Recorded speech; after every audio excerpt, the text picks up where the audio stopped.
کہ حضرت عبداللہ ابن عمر رضی اللہ تعالیٰ عنہ روایت کرتے ہیں کہ رسول اللہ صلی اللہ تعالیٰ علیہ وآلہ وسلم سرکار نے فرمایا اذا کفر الرجل اخاہ، جب کوئی شخص اپنے مسلمان بھائی کو کافر کہتا ہے، فقد باء بہا احدہما، تو دونوں میں سے کوئی ایک شخص اس کفر کے ساتھ ہوتا ہے۔ یعنی اگر جسے کافر کہا جا رہا ہے اگر وہ کافر نہ ہوا تو کہنے والا کافر ہو جائے گا۔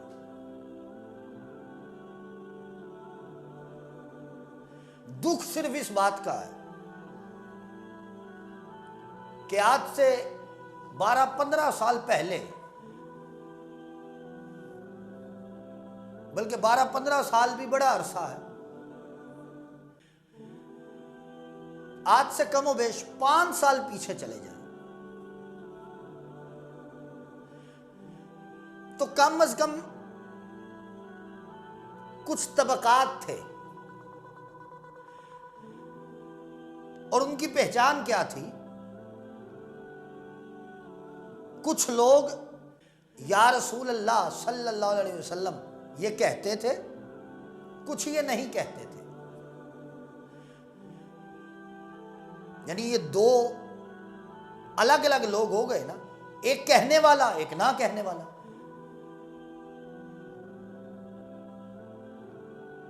اب صورتحال یہ ہوتی تھی کہ کہنے والا نہ کہنے والے کو کافر کہتا تھا، اور نہ کہنے والا کہنے والے کو مشرک کہتا تھا۔ حیرانگی کی بات یہ ہے اور توجہ طلب بات یہ ہے، اشہد ان لا الہ الا اللہ وحدہ لا شریک لہ واشہد ان محمدًا عبدہ ورسولہ، یہ دونوں طبقے پڑھ رہے تھے، لیکن ایک کی نظر میں دوسرا کافر، دوسرے کی نظر میں پہلا کافر۔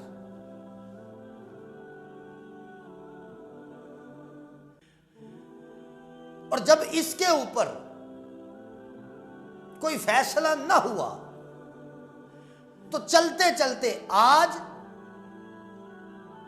ہم اس نہج پہ کھڑے ہیں جہاں یا رسول اللہ کہنے والے یا رسول اللہ کہنے والے کو نہیں مانتے، معاذ اللہ ثم معاذ اللہ۔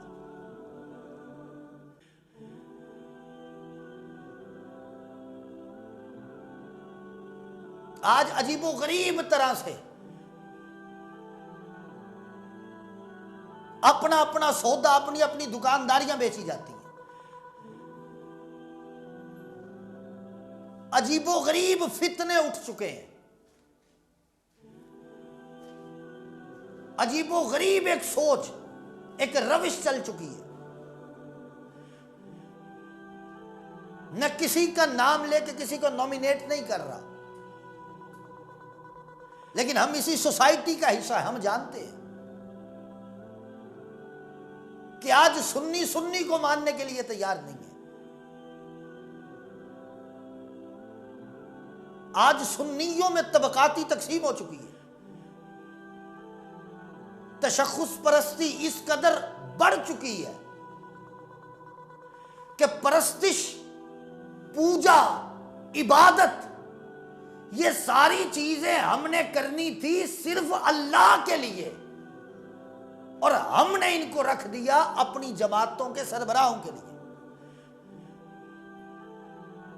ماننا اللہ رسول کو تھا اور ماننی اللہ رسول کی تھی،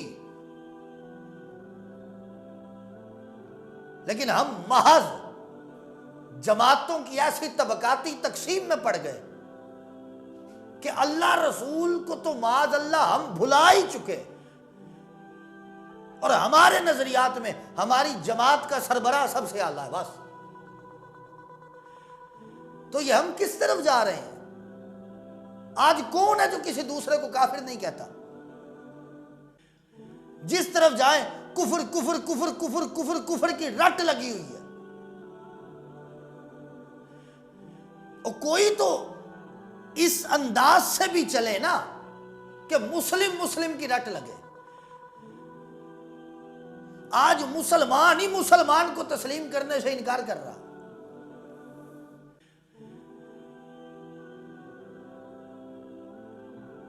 حضور کا فرمان ہے ستفترق امتی 73 ستۃ کلہم فی النار الا واحدہ او کما قال نبی صلی اللہ علیہ وسلم کہ 73 فرقے بن جائیں گے، سارے دوزخی ہوں گے سوائے ایک کے. اور آج ہر بندہ اپنے آپ کو یہی کہتا ہے وہ ایک میں ہی ہوں، وہ ایک میں ہی ہوں. اگر زبان پر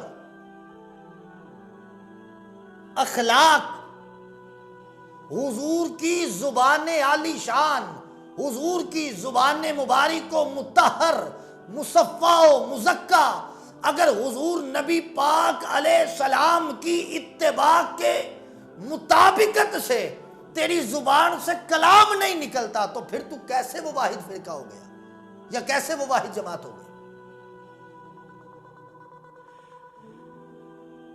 آج ایک عجیب ماحول ہے، عجیب فضا قائم ہے، کوئی کسی کو ماننے کے لیے تیار نہیں ہے. ہر ٹولے نے اپنی دیر اینٹ کی الگ سے مسجد بنا رکھی.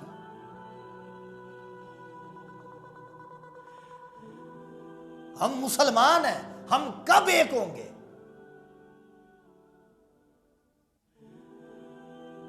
ہم کب ایک وحدت امت بنیں گے؟ ہمیں اپنی آنے والی نسلوں کو کفر کفر نہیں سکھانا، اپنے آنے والی نسلوں کو ہمیں تیار کرنا ہے غزوہ ہند کے لیے.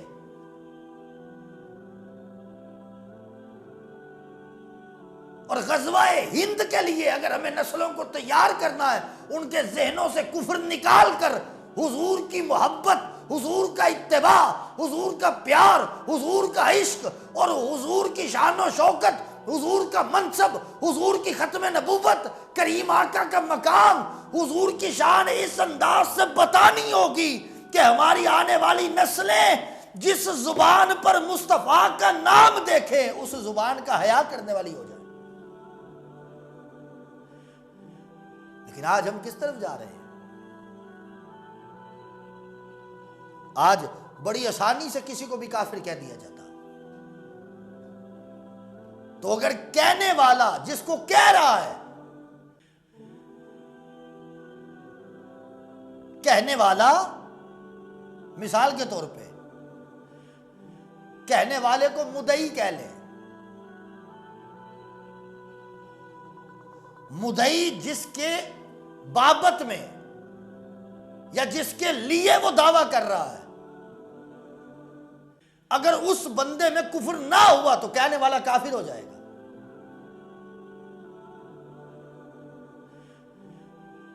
تو آج ضرورت اس امر کی ہے ناظرین، آج ضرورت اس امر کی ہے کہ ہم یکجا ہوں، امت وحدت ہو جائے اور آپس میں جڑ جائیں. کیونکہ یہود و نصارہ تو چاہتے ہی یہ ہیں کہ مسلمان آپس میں ایک دوسرے کی گردنیں کاٹنے لگ جائیں. اور اگر آج مسلمان ایک ہو جائیں، آپ یقین کریں سارے مسلمان مل کے یہود و نصارہ کی طرف تلوار، توپ، پستول، پسٹل، اسلحہ، ویپنز، ان سب کی کوئی ضرورت نہیں ہے. سارے مسلمان اکٹھے ہو کے اگر یہود کی طرف صرف تھوک پھینک دے، یہودی تھوک میں ڈوب کے واصلے جہنم ہو جائیں گے.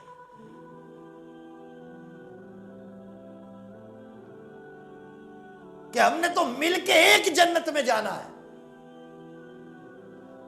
ہمارا جھگڑا، ہماری لڑائی، ہماری جنگ یہود و نصارہ کے ساتھ ہے جن کے کفر میں شک ہی کوئی نہیں ہے. لیکن ہم آپس میں ایک دوسرے کو کافر کہنے سے ہم ہٹیں گے تو ہم ان کے کفر کو جا کے للکاریں گے نا.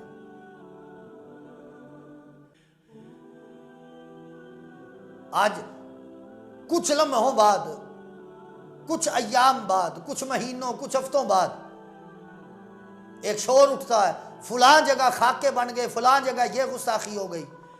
اس کی وجہ یہ ہے کہ ان کو اتنی جرت دی کس نے؟ صرف ہمارے آپس کے اختلاف نے۔ اگر آج مسلمان یکجا ہو جائیں تو وہ ساری طاغوتی طاقتیں جب یہ دیکھ لیں گی نا کہ آج مسلمان ایک ہو گئے ہیں، اس ایک آخری نبی کو ماننے والے ساری کی ساری امت آج اس طرح یکجا ہو گئی ہے، اگر ہم نے آواز بھی بلند کی یہ ہماری گردنیں اڑا کے رکھ دیں گے۔ لیکن آج ہم تو ایک دوسرے کو کافر کہنے میں لگے، ہم نے ان کی گردنیں کیا مارنی، ہم تو آپس کی گردنیں اتارنے کے چکر میں۔ تو خدا را اس بات کو سمجھیے، کفر کفر کفر کی رٹ لگانا چھوڑیں۔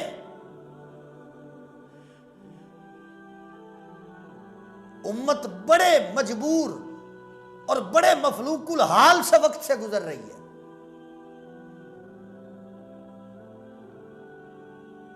خدا را وہ صلاح الدین ایوبی، شہاب الدین محمد غوری والا کردار کیسے آئے گا؟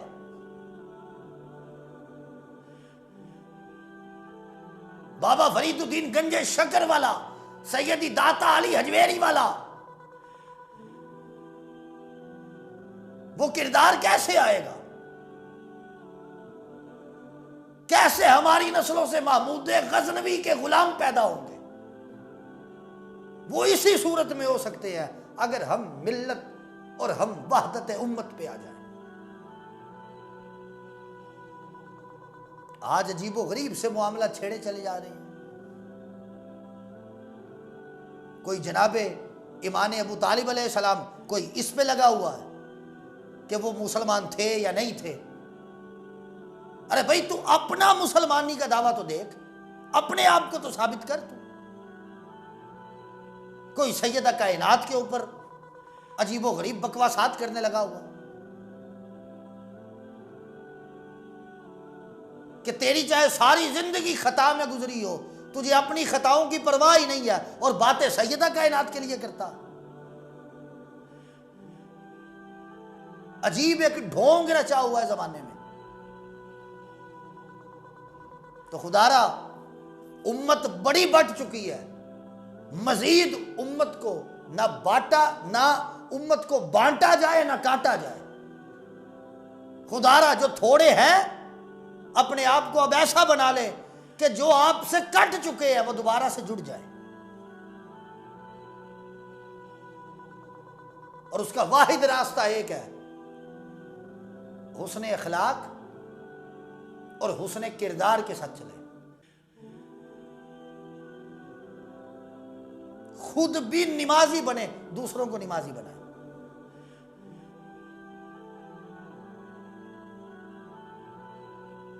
خود متقی بنے، دوسروں کو متقی تقوی کی طرف لے کے آئے۔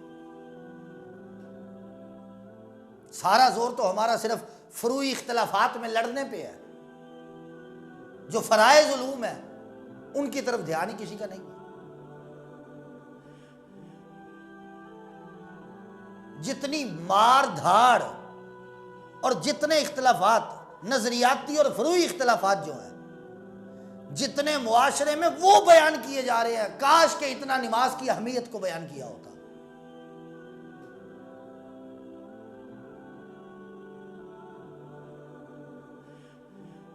جتنا زور اپنی پارٹی کے جھنڈے پہ دیا جاتا ہے، کاش اتنا زور مصطفیٰ کے جھنڈے کے لیے دیا گیا ہوتا۔ جتنا زور اپنی پارٹی کو چمکانے کے لیے دیا جاتا ہے، کاش اتنا زور پوری امت کو چمکانے کے لیے دیا گیا ہوتا۔ تو آج ملت اسلامیہ میں ہرگز وہ ساری چیزیں نہ ہوتی جن کی آج ہم شکایتیں کرتے ہیں۔ تو خدا را آج وقت ہے، اس وقت کو سمجھیے اور اس وقت کو غفلت میں نہ گزاریں، محنت کریں امت کی وحدت کے اوپر۔ تاکہ پھر سے یہ کارواں سوئے مدینہ کی طرف چلے، پھر سے حضور کے عشق میں کئی جامی پیدا ہوں، کئی رومی پیدا ہوں۔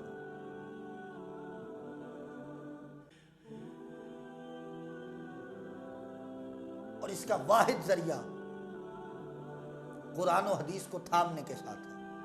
اگر اس کو تھام لیا تو انشاءاللہ نسلوں کی بقا پھر سے زندہ ہو جائے گی، اور اگر اس کو چھوڑ دیا تو پھر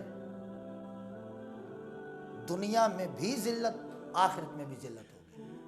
تو خدا را کسی پر تنقید سے پہلے اپنے آپ کو درست کرے، کسی کو غلط کہنے سے پہلے اپنے آپ کو صحیح کرے۔ جب آپ خود صحیح ہوں گے دوسرا آپ کو دیکھ کے صحیح ہو جائے گا، لیکن اپنا صحیح ہونا دوسرے کو دکھانے کے لیے نہ کریں، اللہ رسول کے لیے کریں۔ اپنے عمل میں للہیت لے کے آئیے، اپنا عمل توجہ الی اللہ والرسول کے ساتھ کیجیے صلی اللہ علیہ وسلم، پھر دیکھیں زندگی میں کیسے ثمرات نصیب ہوتے ہیں۔ دعا اللہ رب العزت کی بارگاہ میں اللہ پاک مجھے آپ کو عمل کی توفیق عطا فرمائے۔